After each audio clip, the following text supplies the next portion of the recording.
بسم اللہ الرحمن الرحیم۔ حضرت عمر کا قصہ۔ حضرت عمر رضی اللہ تعالی عنہ کی خدمت میں ایک مرتبہ بحرین سے مشق آیا۔ ارشاد فرمایا، کوئی اس کو تول کر مسلمانوں میں تقسیم کر دیتا۔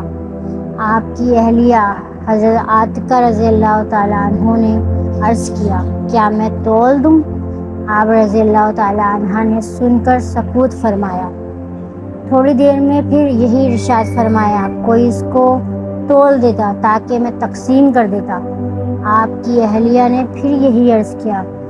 آپ رضی اللہ عنہ نے سکوت فرمایا۔ تیسری دفعہ میں ارشاد فرمایا کہ مجھے یہ پسند نہیں کہ تو اس کو اپنے ہاتھ سے ترازو کے پلے میں رکھے اور پھر ان ہاتھوں کو اپنے بدن پر پھیر لے اور اتنی مقدار کی زیادتی مجھے حاصل ہو۔